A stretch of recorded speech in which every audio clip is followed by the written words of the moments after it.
शेतकरी बंधूंनो नमस्कार। मी ॲग्रिकॉस कुशल सोनवणे मार्गदर्शन करत असताना सर्वात महत्त्वाचं जर आता मी आहे घेवड्याच्या प्लॉटमध्ये ही जी काही मॉडर्न व्हरायटी मित्रांनो, या व्हरायटीमध्ये घेवड्याच्या प्लॉटला येणारे प्रॉब्लेम काय मित्रांनो पावसाळ्यामध्ये सर्वात महत्त्वाचं आपण ते जाणून घेऊ।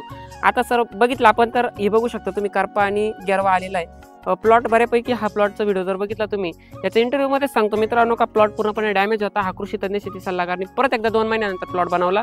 पहिले प्लॉट आपल्याकडे नव्हता, हा 15-20 दिवसामध्ये बनवलेला प्लॉट आहे मित्रांनो। सर्वात महत्त्वाचं ह्या प्लॉटला येणारे प्रॉब्लेम आणि त्याच्यावर नियोजन करायचं। ह्या प्लॉटला सर्वात महत्त्वाचं पिवळेपणाचा प्रादुर्भाव येतो मित्रांनो। घेवड्याची व्हरायटी असो, कारल्याची व्हरायटी असो, वेलवर्गीय पिकात पिवळेपणा हा खूप असतो।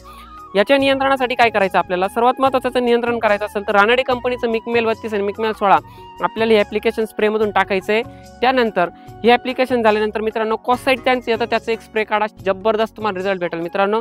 त्यानंतर जर बघितलं तर सर्वात महत्त्वाचं लाल कोळी नियंत्रणासाठी आपल्याला अबामेक वापरायचं 100 मिली आणि त्यामध्ये मेरियान वापरायचं 80 मिली प्रति 200 लिटर पाण्यासाठी फवारणी काढायची।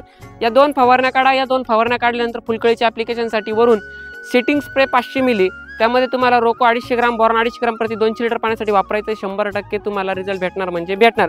कृषी तज्ञ शेती सल्लागार बोललं देणार म्हणजे देणार। आता बनवणार म्हणजे बनवणार। गेलेला प्लॉट होता, सोडून दिलेला होता, बनवणार म्हणजे बनवणार, तर बनवूनच दिला मित्रांनो। याचा संपूर्ण व्हिडिओ आपल्या यूट्यूब चॅनलवर अवेलेबल आहे, तिथे तुम्ही बघू शकता। पूर्णपणे व्हिडिओ आपण टाकलेला आहे, त्यानुसार ह्या प्लॉटची परिस्थिती आता आपण दाखवतोय तुम्हाला। या कंडिशननुसार पाठीमागे चला। साधारण फुलकळीचे ॲप्लिकेशन दिल्यानंतर आता सेटिंग पण बऱ्यापैकी व्हायला लागली मित्रांनो। अशा कंडिशननुसार कृषी तज्ञ शेती सल्लागार सदैव तुम्हाला देत राहणार आहे।